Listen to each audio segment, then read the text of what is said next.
5-Year Mission the Podcast, Episode 45. This episode of 5-Year Mission the Podcast is brought to you by Fansets, your home for all things pop culture pin related. Head over to fansets.com and see all that they have to offer. And also stay tuned at the end of the episode for a very special offer from us here at 5-Year Mission. By now you figured out that this is the 5-Year Mission Podcast.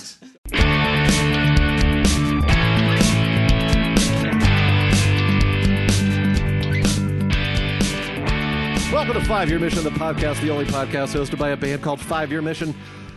This is a weird miracle of miracles. We have 4 people in the same room. Woo! Yeah, well, how about that? I don't get it. As usual, I'm going to introduce Mike first. Hi. He's the usual one here. I am usually here. Yeah. Well, along with me, I should say. Sure. All right. And then to my right, you're nowhere since you're listening, Mr. Chris Spurgeon. And last and certainly least in height in the band, we got Mr. Noah Butler. Hey, everybody. I'm here. You even sound short. I feel short. Tonight we're continuing our What Are Little Songs Made Of series, and we're going to be talking about the very first appearance of the Klingons in Star Trek canon, Errand of Mercy, the episode and the song. Written by Mike Rittenhouse. I didn't write that episode. They're the song. He wrote the song. We're not to that part yet. We're splitting hairs here. Nobody cares about who wrote the episode. It's true. Except for the person that wrote the episode. Well, they're dead, I'm sure. I'm sure Gene L. Kuhn has some things to say about that. Which I'm probably wrong about who wrote it. Right now, several people are screaming at us. DC Fontana's rolling in her grave because... Dorothy? Dorothy's fine with it. Wait, DC's a woman? She's... I will never watch Star Trek again. Chris is looking it up. Who wrote the episode, Chris? Oh, I'll tell you. Tell us. Gene L. Kuhn. Hey, good call, Andy. Good I was call. right. You know, you can guess between like 3 of them and probably get it right. You're bound to land Chris, on continue one of the to look right up, ones. is Gene L. Kuhn still living?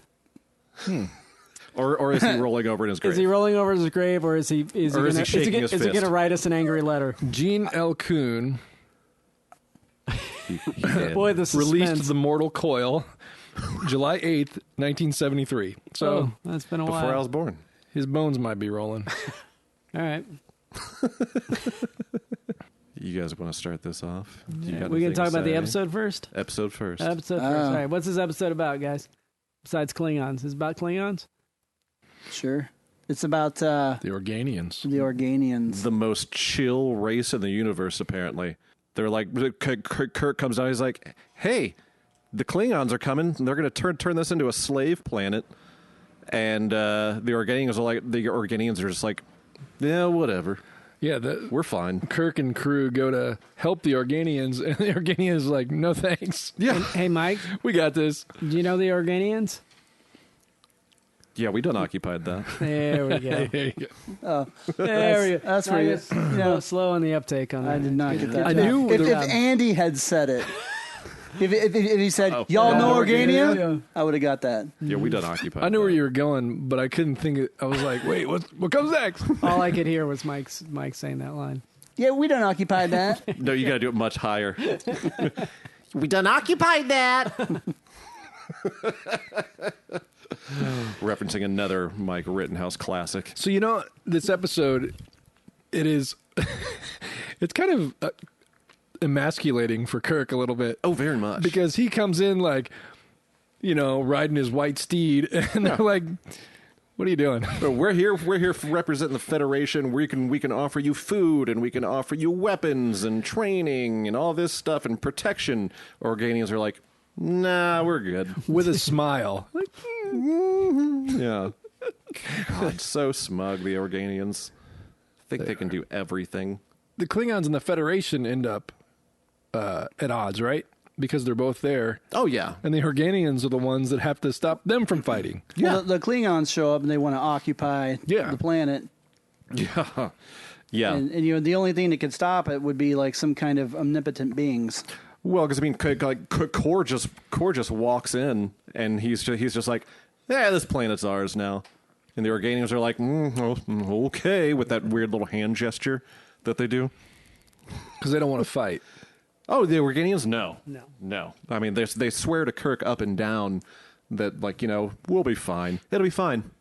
Yeah. It'll be fine. It'll be fine. They're the mics of the universe. Yeah, really. Interesting. The Galactic Rittenhouse. Is that where you got that from? Or are you just basically just doing like an Organian impression? Maybe.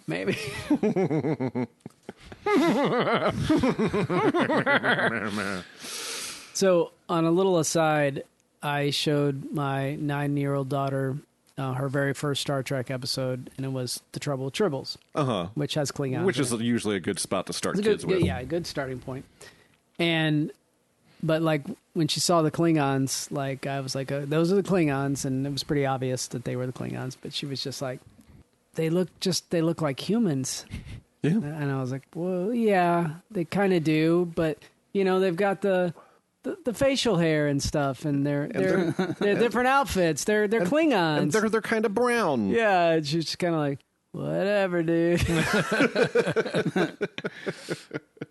I don't know what she expected. I'm like, well, they look different later. Later, they look different. They dress like bumblebees. Yeah. I don't know this, but when Next Generation first came out, and the Klingons look so different, because right now everybody thinks of the Klingons as ridgy foreheads and everything, that sort of thing. So when that first came out, Mike, you might know this, were people just like, did the people that knew what Klingons used to look like, were they enraged? Well, it was more when the motion picture came out.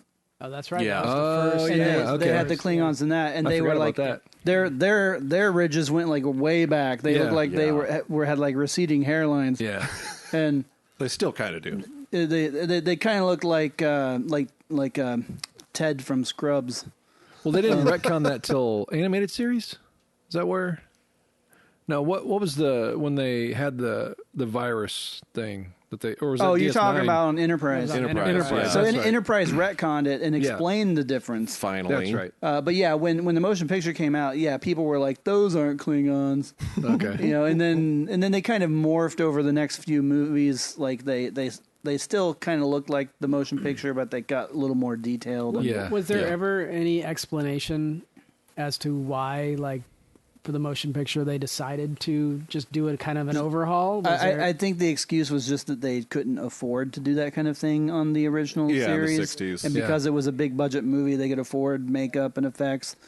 I mean, looking back, it's not a big deal anymore because we all know what Klingons are. Mm-hmm. But I think at the time, as the kind of fan that I am, I would have been like, why didn't you just create a new alien species if you wanted to make them look like that? Yeah. Why you got to change what we already love? Yeah. Well, because when they finally showed up with the ridges, it turns out that like years later we found out it was because there was the artist renderings of what they wanted the Klingons to look like originally when they were going to start like a second series before Phase 2. Star Trek Phase 2, and they had like all the renderings and everything up, and then now the Klingons that are on Discovery, that is what the original intent of the Klingons were supposed to look like. Gotcha. Oh. Yeah, Okay. that's what the All original right. drawings were.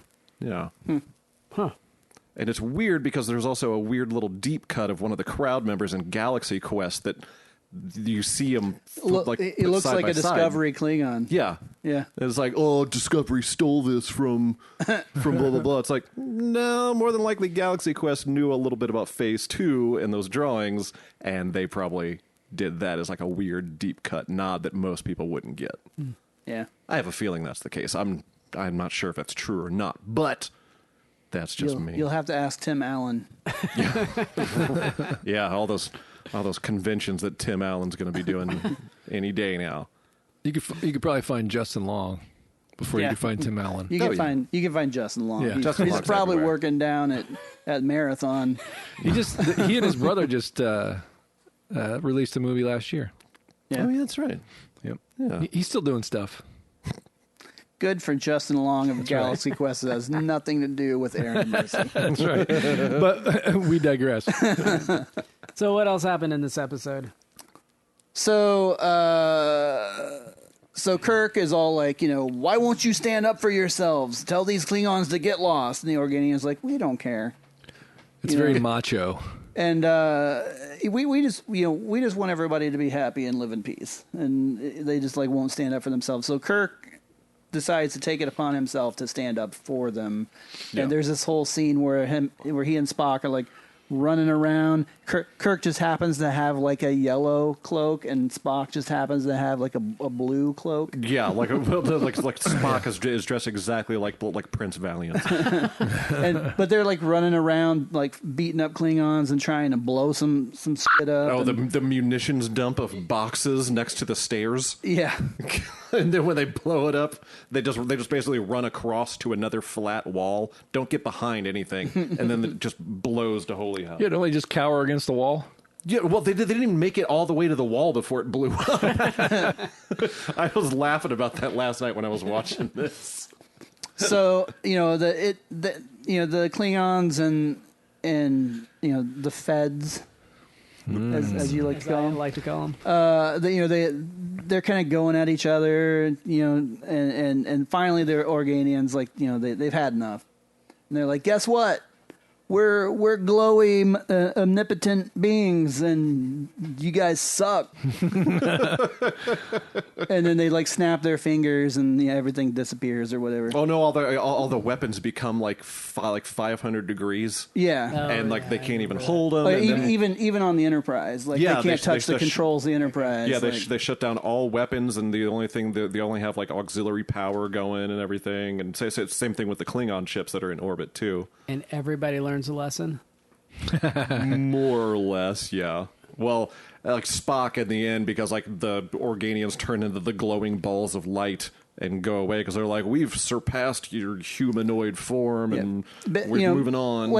Basically the same thing that the Metrons say in Arena. Mm-hmm. They're just sparkly, not glowy. And the same thing that that the Charlie X people say in Charlie X. And they just got the weird eyes. What about the same thing that? Is this like Squire's mom and dad? Yeah, same thing that Trelane's parents say. Okay. Charlie's parents and Trelane's parents. What about what's his name? The big Greek dude. Did he say that? Probably. No, well, actually, no. He it was kind of the other way around because there's no time for gods. Oh yeah, that's right. Anymore. That's right. That was the stuck in my head. That was the third episode I watched with Ida. We watched Trouble Tribbles, Devil in the Dark, and then why can't I think Who of Mourns for Adonius, because she's been into Greek mythology. Oh yeah, that was Apollo. She thought it was cool. Yeah. Okay. And he could grow to like 10 times his size, and then they were forced to look up his weird little tunic thing. So yes, the Organians forced them to sign a treaty, basically. Yeah. Which actually they mentioned that treaty many times throughout Star Trek, the Organian Peace Treaty. So it's significant. It's glorious. It had longevity. Yeah. Yeah. And then they fly off, and maybe we'll see Klingons again, maybe not. Who knows? Because it's the original series, and sometimes you never see anything ever again. Will we see them exactly 2 more times? Right, in the original series? Or 3? I think it's Tribbles, Day of the Dove. Friday's Child. Oh, Friday's Child. Tribbles, Day of the Dove. Yeah. And then there's a Klingon in Savage Curtain, but he's not really a Klingon. Yeah. He's really Abraham Lincoln. Yeah. Or a rock. No, it's really Sarek. Okay. Wait, not Sarek. Sarek? No, Sarek. Sirach. Sirach, yeah. Yeah. He's a rock. What? Yes. Right? There's a rock, glowing rock with with eyeballs. Oh, the Klingon. Rock with glowing eye monster. The Klingon A-Rock. in The Savage Rock. Curtain is D-Rock. Kalis. Yeah. Johnson. Yeah, did you say that already? I thought I did, but maybe not. Yeah, Kalis is the one in Savage Curtain, although it's not really. It's not really Kalis. Just like. Speaking of Savage Curtain, real quick, just a quick aside. How's that song coming, Chris? I already sent it out. He sent the demo out. You sent Savage Curtain out? Yeah. How did I miss it? I don't know. I don't know, man. It's real like You didn't comment on it. mellow and moody. It's It's got a a little harmonica folky. in it. It's got harmonica in it, yeah. Oh, the harmonica, right. Yeah. Yeah, we got to cut that. Yeah. No, that's the best part. Well, you need to cut the volume by like Oh, well. I 70%. I recorded it on my phone in my office. All right, Bob Dylan. It's got some A minors in it. Yeah, it's a bunch of A minors and It's some- harmonica. some- I used That's my illegal in Indiana. I used my little harmonica Did you? like headgear. Did you play it and the guitar at the same time? Huh? Really? Yeah. You can do that, man. You can Fancy. do that. That is fancy. Yeah. It's going to be a showstopper when we do it live.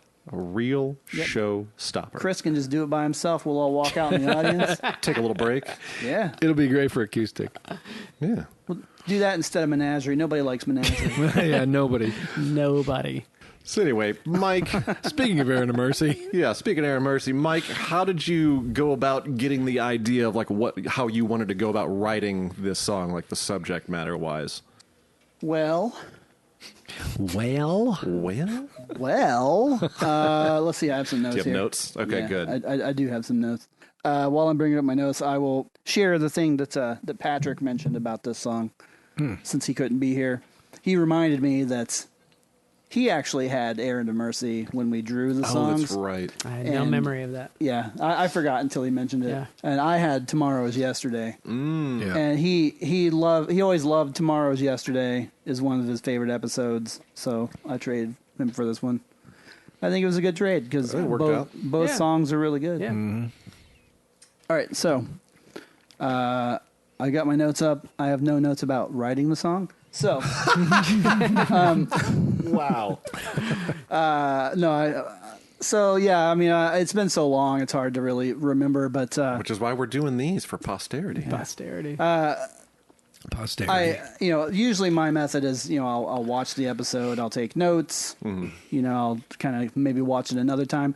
Though with the year 5 songs, I've had few of them I've had to watch like 4 or 5 times to get, inspired. Well, it's the final album, so you want to make sure that you're getting the nitty gritty of what you're wanting to get Well, down. and also some of these have so little in them to inspire you. It is season 3 episodes. I mean, I had to watch The Empath like 5 times. Oh, I'm sorry. And I'll never watch it again. Never in my life. I love Star Trek, and I will rewatch it plenty of times. But I am skipping The Empath every time for the rest of my life.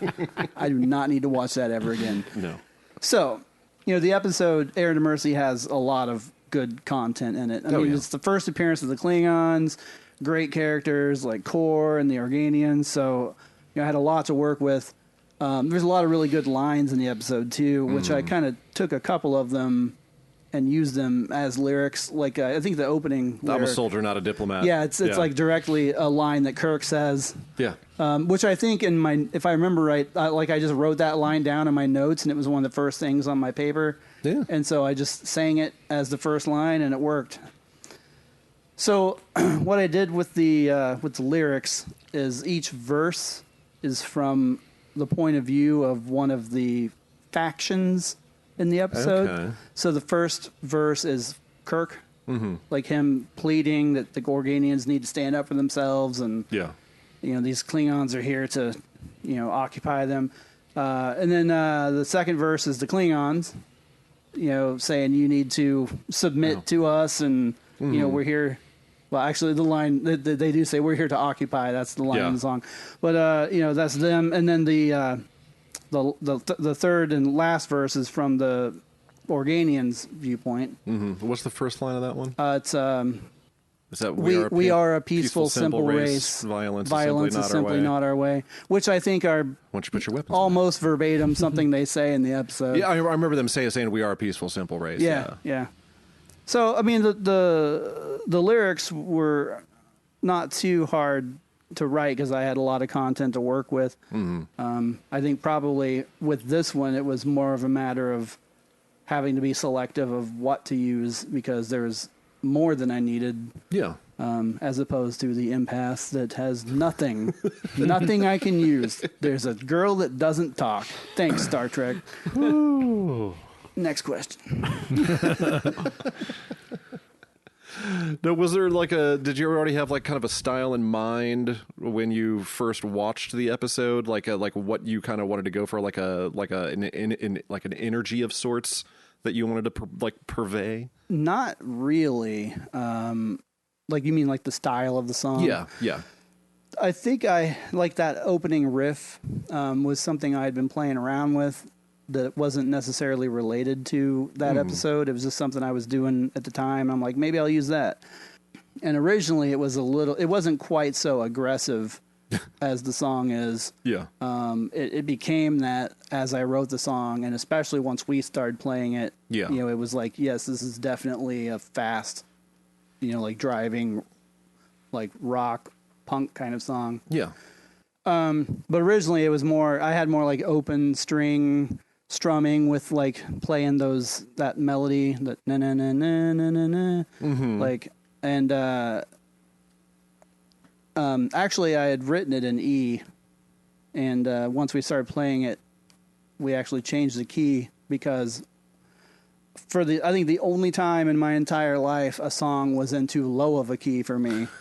And, like I couldn't get the power behind my voice, and we raised it a whole step, and then it just really clicked once we did that. Because I have no memory of changing the key. it was no memory it was of that. right in the beginning. I mean, I think we had played it at like one practice, and then like the next practice, I was like, let's try moving it up. Because did you ever send a demo out for this one, or was this just organic at practice? There's an acoustic demo of it. And it was much slower, I remember. It's a little slower, I have it. and I think it's Okay. it's in E, the demo. Okay. Which the album is in F sharp. Yeah. So the whole song is there in the demo. It's a little more laid back. Yeah. Do you- Which we've done a slowed down version of this before, Yeah. just messing around. Yeah. I have you and I think we were here at Hero House. We were setting up for one of the Acoustic shows. here, and I was playing around on the I think on the keyboard. Playing, and you and I just kind of organically just like went into it without even thinking, and I was playing the chords and playing that melody, and I was like, I'm going to remember this, because I mean that was like what, years ago, Yeah. but I still have it in the back of my mind. Like I want to record like a loungy, ballady version of it sometime. Which Maybe that should be in the next Kickstarter. We do a lounge. We do like 6 lounge versions of our songs or something. I'm down for that. I would love to Absolutely. do lounge versions of songs. You already have Alternative Factor. Yeah, True. That's true. We could make it more lounge. More. Oof.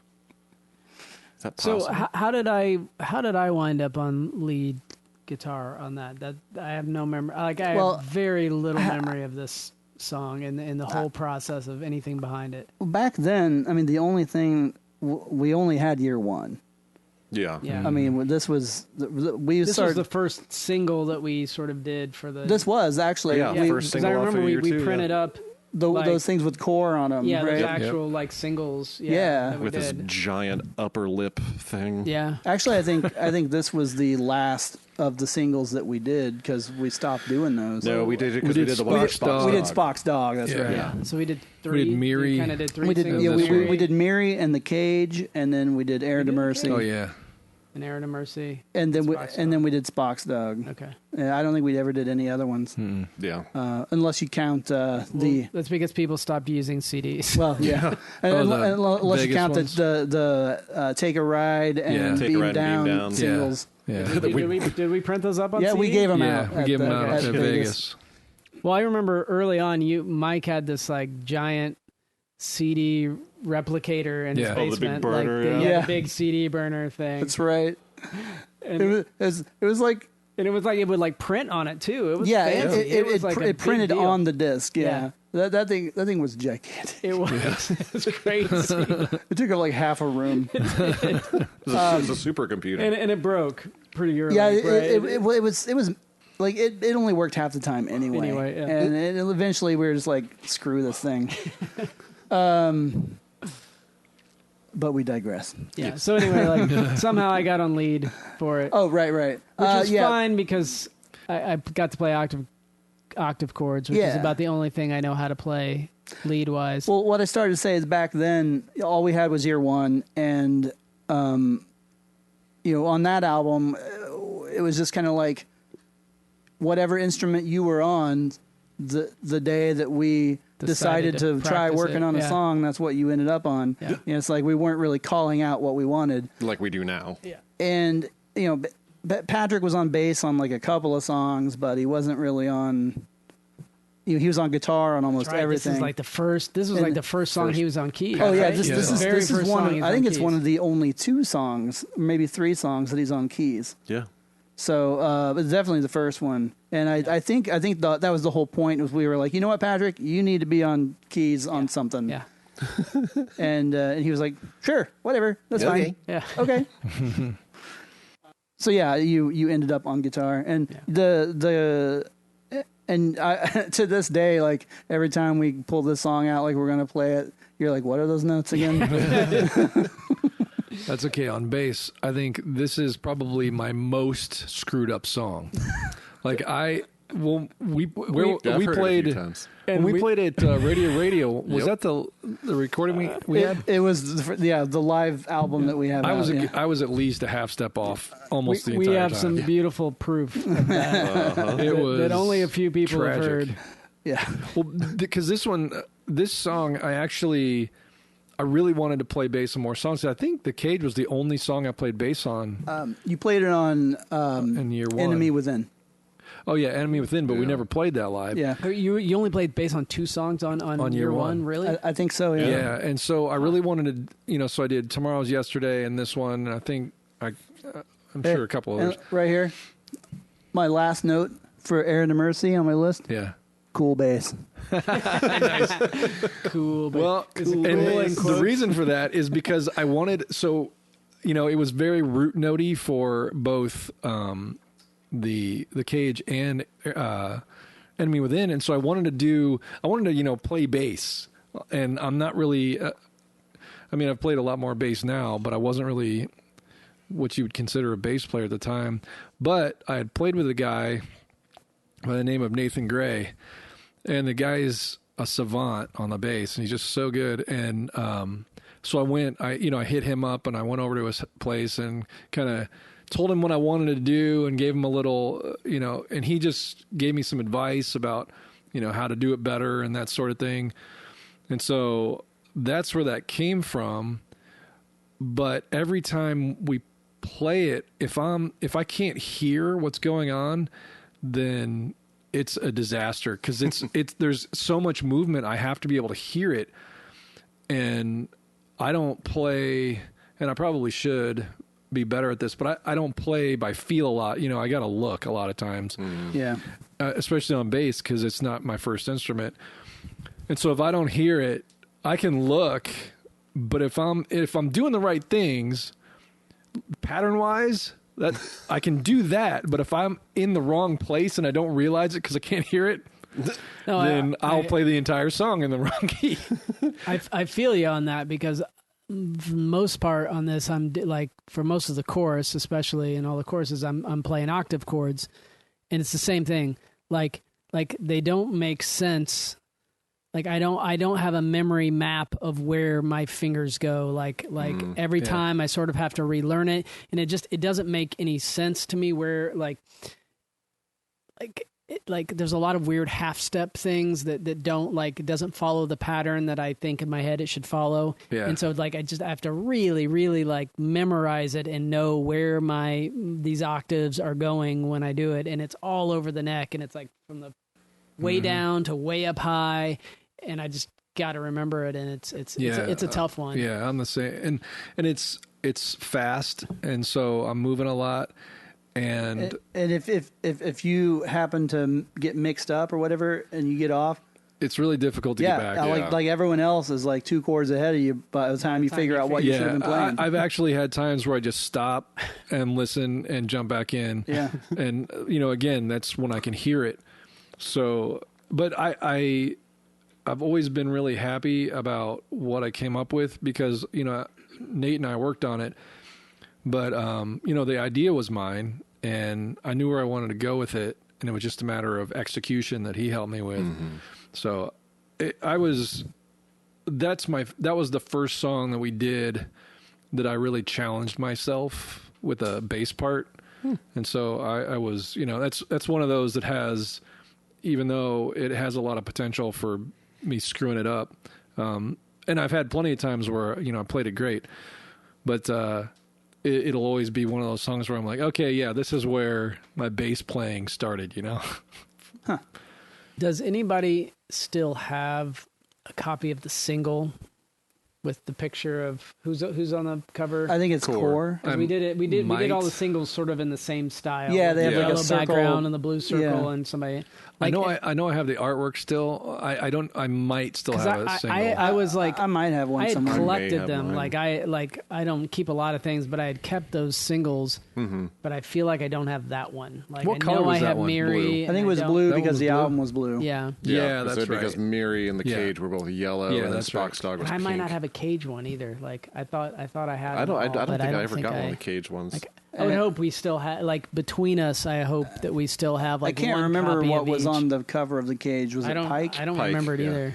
I don't remember. It was Pike. I just know that Miri was on the cover of Mary. Yeah. That's the only one I really remember. Jeffrey Hunter Yeah, Pike. like, I don't, Yeah. I don't Yeah. remember Pike. I don't remember the Cage single. Like, I remember Mary. I feel like that was the first I don't one. really either. I'll look and see what I have. I know if the artwork exists, I have it. Well, if we all, like, we can find a copy of each, and so we have them, we need to, like, archive them. We'll find the artwork and throw it up on Patreon. Yeah. I'm sorry that we put out 3.5 singles in the history of the band, and neither of you had either of them. Like, Yeah, I know, right? None of them were either of you. 2 of mine. That's true. That's true. Yeah. We did not have them. Oh, well. Same thing with the music videos. I think we have like what 3 of my music Yeah, videos, yeah, and yeah, and- we barely have like one for Noah. Yeah. Yeah. Barely have and, one. and we don't. We don't have any of we mine. have. I mean, if you count the "In Truth, No Beauty" thing that we made, that counts as a Chris video. I don't count that. I'm not going to count It's not that. official. We even have an Yeah. Andy video. And we Yeah, don't we have do. a Chris Yeah. video. Yeah, you do. That's a great one. Well, you know what? I had that idea for. I think it was Omega. I don't know. I had. RC Spock. You oh wanted yeah, to do. it was the RC Spock one. And I Because had you this, wanted to do big fighting robots, but make the Yeah. things out of like cardboard. I had this like grand design, Transformers. and the more we talked about it, it just got bigger and bigger. And I had this really cool idea, but it just would have taken so much time and effort. Well, I think we had the idea that we each wanted to do like a goofy, short little video for all the songs on Spock's Brain. Because I remember for Gotta Gotta, I wanted to build puppet bodies, but then stick our heads through curtains with the puppet bodies directly remember underneath that. us. I remember, that. Yeah. Yeah. I think I wanted to do a Colder in Russia that we like filmed in In the snow. like the Indiana snow, like if we could do, and that would have just been miserable. yeah. It would have been.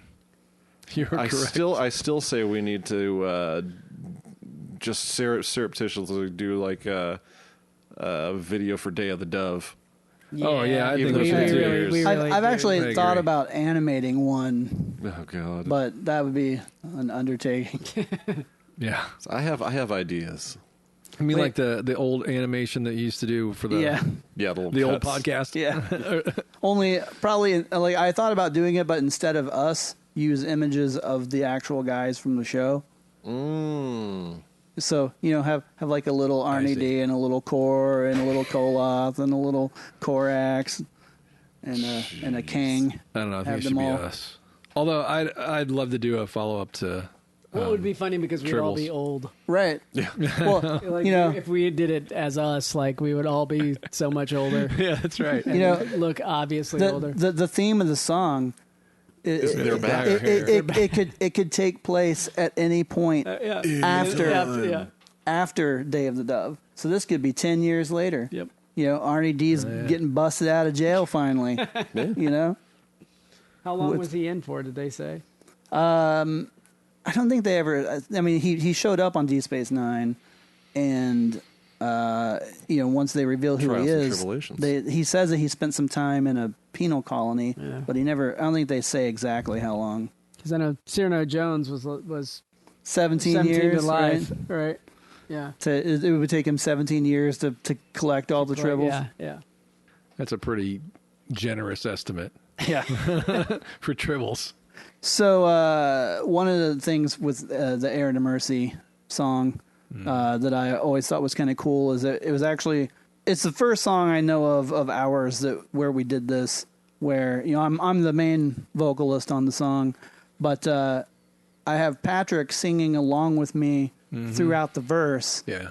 but not on the chorus. And then Chris sings with Yeah. me on the chorus, but not on the. It's like a different person singing and it's just the two voices on the verse and the two on the chorus. I thought that was a very interesting thing that we did. Yeah, that's another thing.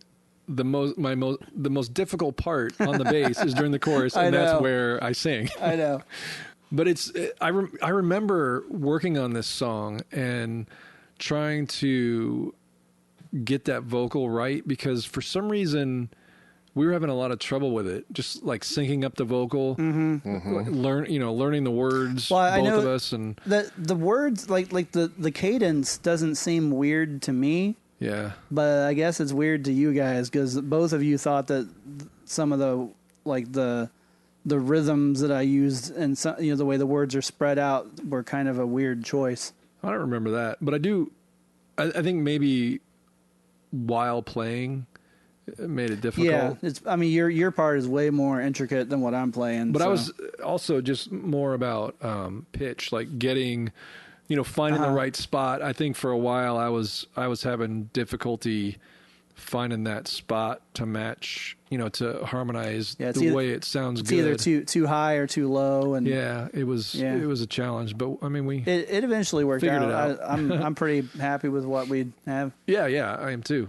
Oh, because live, Patrick sings the doubled vocal, doesn't he? Yeah, on the for verses, yeah. On the verses, yeah. Okay. And then I don't remember why we did that. I think maybe I think Patrick just randomly started started singing with me because he didn't have anything to do. Because he wasn't playing on the verse. Yeah. He was just standing there because he Yeah. only plays the keys on the chorus. yeah. And so he just started singing along, and it just became part of the song. Yeah, I think you're right. It works. Yeah. No. I think the only reason he doesn't sing on the chorus is because he couldn't play the keys and sing the part. Yeah. And then you volunteered, even though your part is way more complicated than he's playing on the keys. Well, and I think there are very few songs that I don't sing at all. Andy's, which one? Gotta. Yeah, Gotta is probably the only song that we have that I don't sing anything. Huh. So You're I on always, guitar on that, all right? I'm on bass. Bass, that's right. Okay. Yeah, I that's another one where there's a lot of moving around. Yeah. And I tried to do that Spock's brain while doing what I'm doing. Oh, yeah. And I just was like, you know what? There's enough going on here. I me don't and have to Noah do that. have it covered. We got it covered. Yeah. So that one, I think you're right. I think Patrick did just kind of start doing that, and then I think I was already singing. You're probably already doing it. Yeah, and I probably did that before the bass got more complicated. Yeah, before I even, because I remember sometimes I even still do this if I'm out of practice or just need to hold it down. I'll just play more instead of moving around so much. I'll just play the root notes. And that makes it a lot easier. Yeah. And I think I did that for a while in order to learn the vocal better. And then I, threw in the more complicated stuff after. Yeah.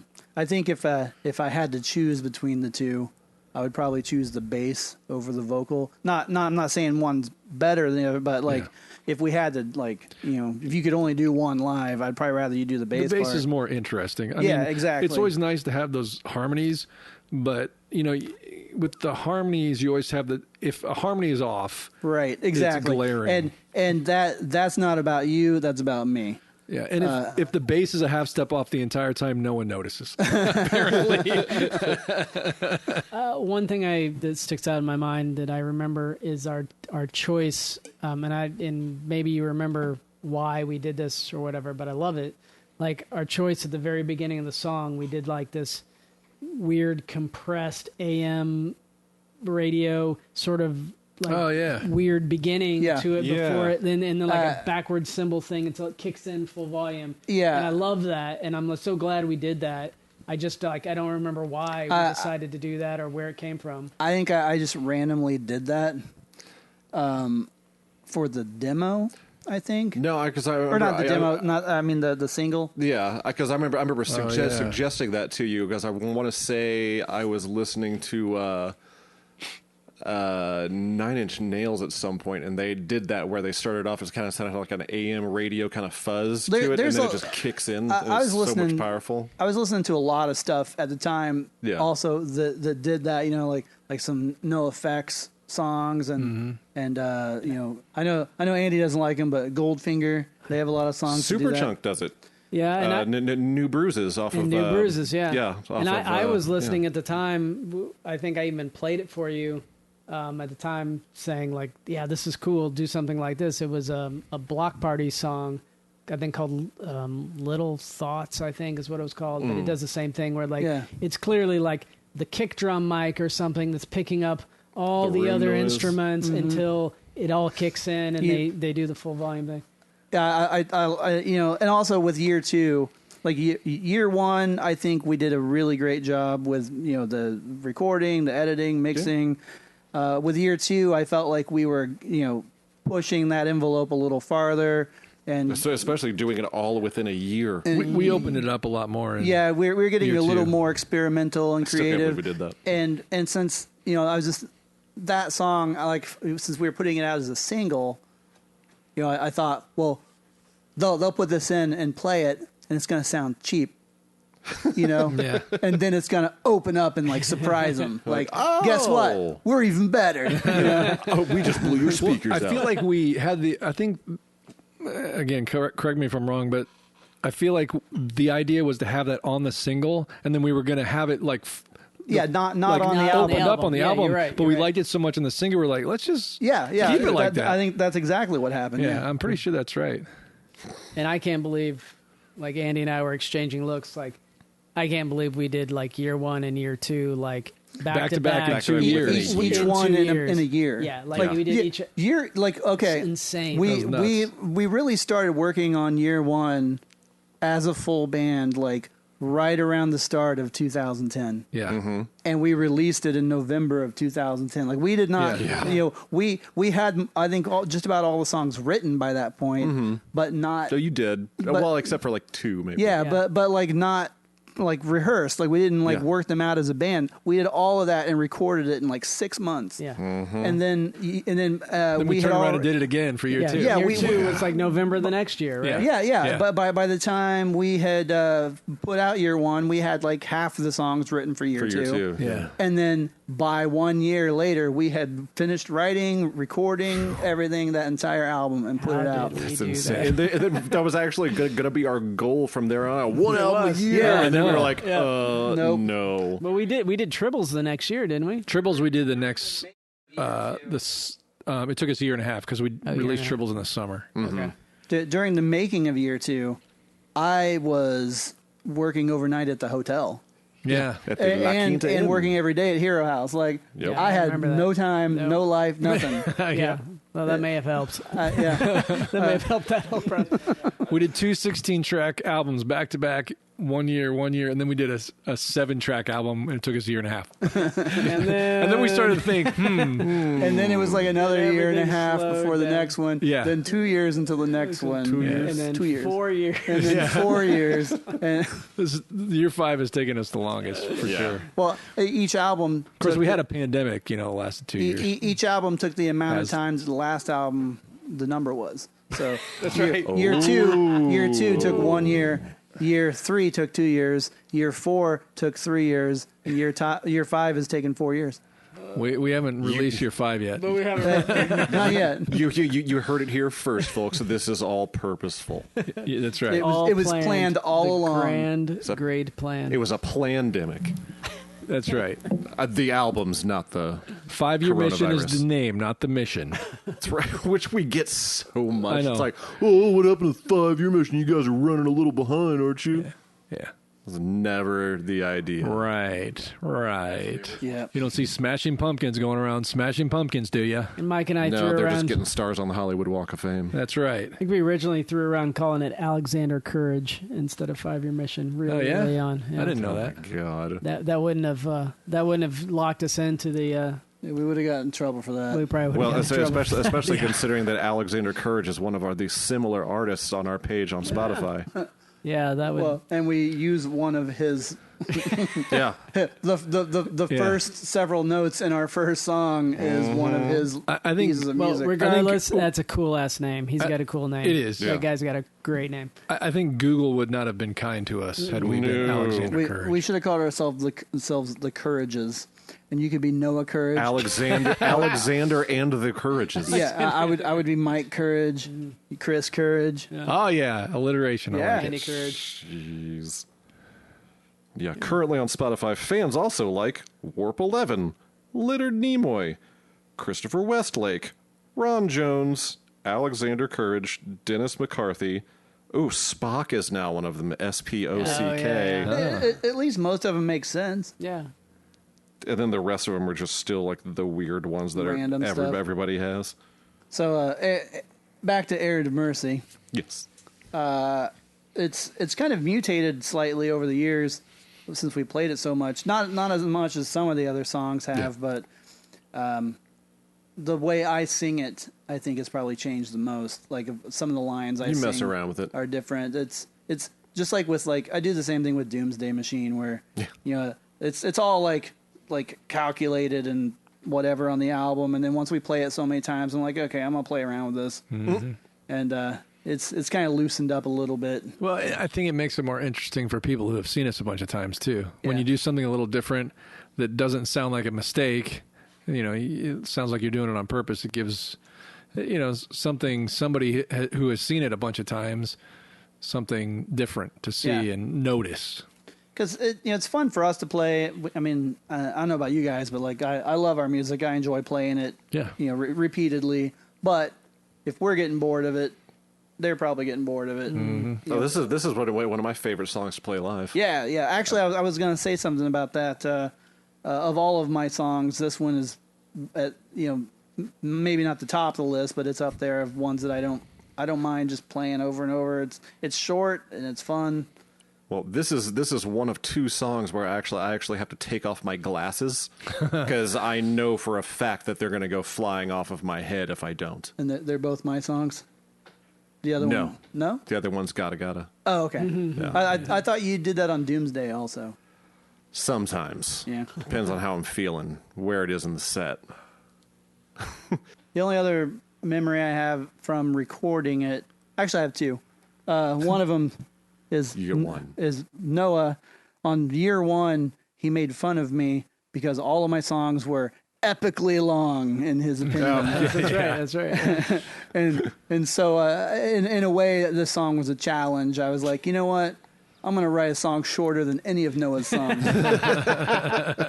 and I did. This is like a 2.5 minute song. Whatever. It's pretty short. I'm glad I could help you grow creatively as a musician. Perfect radio length. I could have added another verse and chorus, but I know you could. You have. probably somewhere But I have the didn't. lyrics But for you the. didn't. for there the may be verse. lyrics out there. Yeah. But anyway, the other thing is when we were recording it before the second chorus, there's a pick slide on the guitar, and I must have recorded 50 pick slides to get one that sounded just right. I don't remember that. No, I was probably by myself. I was probably at Noah's house by myself during the day when I should have been sleeping, and he was at work. But I should have been And sleeping. I was using his shower, and I recorded probably at least 50 different pick slides. It's just like a 1 second, but Yeah. it had to be perfect. It had to have that Buffy the Vampire Slayer pick slide. Oh, the sound. nerve herder. Yeah, Yeah. and I'm pretty happy with the one I got. I'm happy with it too. Right around the time that year 2 was coming out, we were invited on some radio show, and it was during the day. Like they recorded it in like the morning or at noon or something. So Patrick and I were the only two that could go.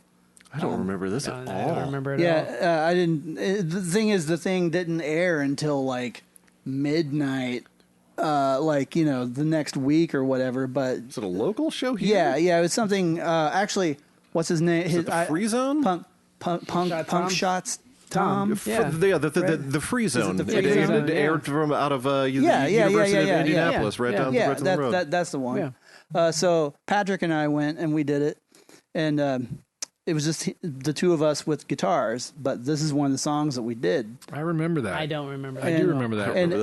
And so do we have a recording of that somewhere? somewhere, yeah, Yeah, I thought of the songs. I don't think we have a recording of like the whole thing or our conversation, but we have the songs. And I had to teach Patrick how to play the guitar. Yeah.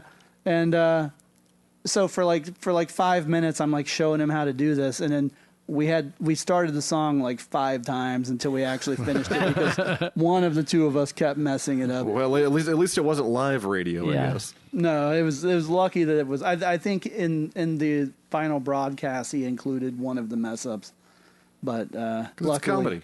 Luckily he didn't put them all in there because that would have been embarrassing.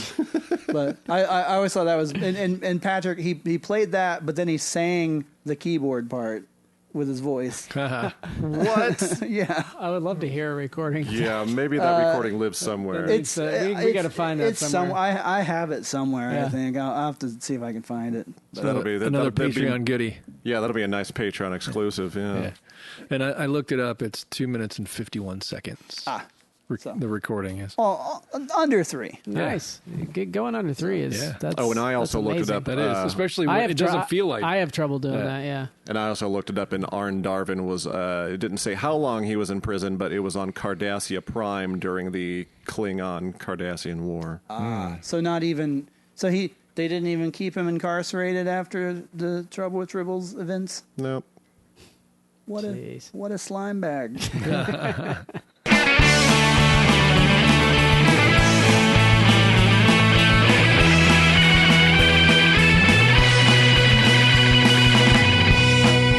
Hey, do you like 5-Year Mission? And do you like getting exclusive content? Then you should check us out on Patreon if you haven't already. Over there, you can become a patron of 5-Year Mission, and that way you'll get all kinds of cool stuff that nobody else gets because they're not on Patreon. Things like videos and pictures, early releases, exclusive releases. We just put a live album on there recently that's only available on Patreon, and we have different tiers where you get different perks.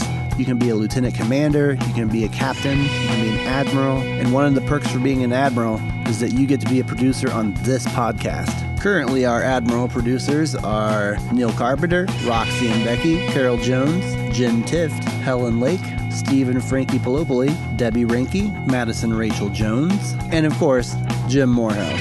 Your name could be on this list. Just head over to patreon.com/5-year mission right now and sign up. That's patreon.com/5-year mission. I know longtime listeners are probably expecting to hear Fark's voice right about now, but instead you got me. I'm going to do it this time. You know why? Because I can. Fansets is your source for everything pin-related. Anything that you want cool, it's pop culture related, and you want it in the form of a pin, you should go check out fansets.com. They got all kinds of cool stuff. They got pins from DC Comics, including some really cool Batman 66 pins. They got Scooby-Doo. They got Ultraman. Not Ultraman from My Secret Identity. I know that's the one that I thought it would be. I thought that would be really cool. I mean, who doesn't want a 15-year-old Jerry O'Connell pin, right? But no, it's like the Japanese Ultraman, like, you know, the thing that, like, fights the Power Rangers and Godzilla and all that. They also have, obviously, Star Trek pins. I mean, this place has, like, literally thousands of pins, right? And a wide variety of the Star Trek Delta Shield. For some reason, they have, like, all kinds of different Star Trek logos and Delta Shield pins. And obviously, one of them is Badgie, which I saw on their website that they have back in stock now. And who doesn't want a Badgie pin? I mean, that's friggin' awesome. So go to fansets.com and use the code TrekGeeks. That's all capitals, TrekGeeks. Put that in and you get 10% off. You know, tell them 5-Year Mission sent you, and we thank them for sponsoring our podcast. Fansets. Their pins have character. I know it's supposed to be our pins, but I'm not Fansets. They're Fansets. If I say our pins, that's just weird.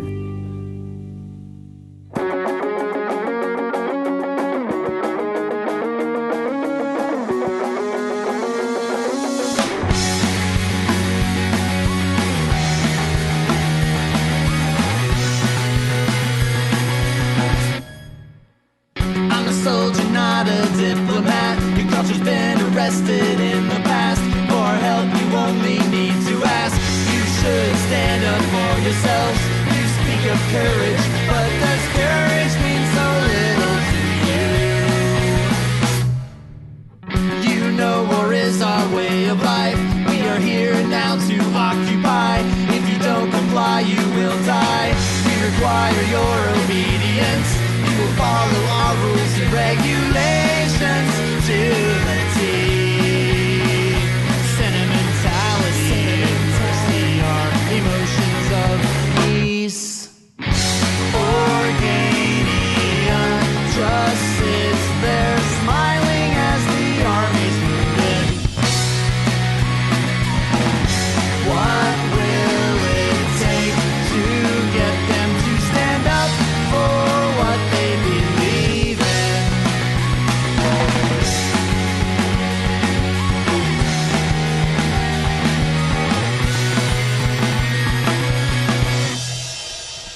We are a peaceful, simple race. Violence is simply not our way. Won't you put your weapons away? We don't want harm to come to you. We will intervene when it becomes necessary. And it seems the time is now. Organia will not sit by and let you destroy yourselves. We'll put an end to all of this war before it becomes hell. Millions will die before peace is achieved. This is the best way. So never forget what Organia has done for you this day.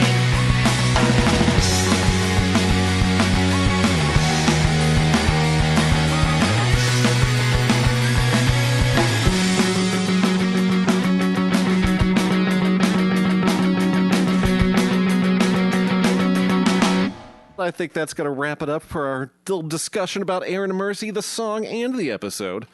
So, yeah, you guys need to smile more. Us? Yeah. Us. Always smiling. Always smiling. I'm smiling. There you go. We're not playing real or fake. You can't cover up your face, and I still know what you're doing, which is why I win every time. In the song Errand of Mercy, the third word is soldier. Yes, real. It isn't real. It is real. Because it's not I am a soldier, not a diplomat. It's I'm a soldier, not a diplomat. Yeah. See? I can prove things right. Well done, boys. Well done. That'll do, pig. Cue theme song.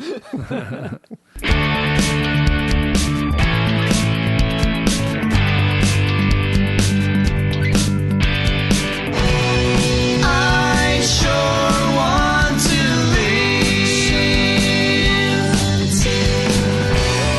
I sure want to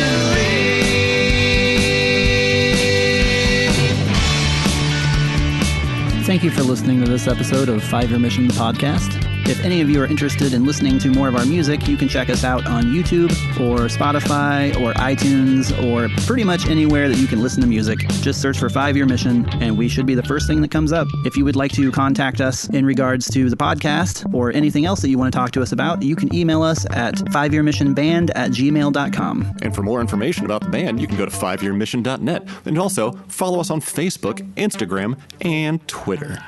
5-Year Mission, the podcast, is a production of Coconut Media Works. Executive producers Bill Smith and Dan Davidson. For more great Star Trek discussion, discover the other shows of the Trek Geeks Podcast Network at trekgeeks.com or find us in Apple Podcasts, Spotify, or your favorite podcast app. This has been a Classic Rittenhouse production.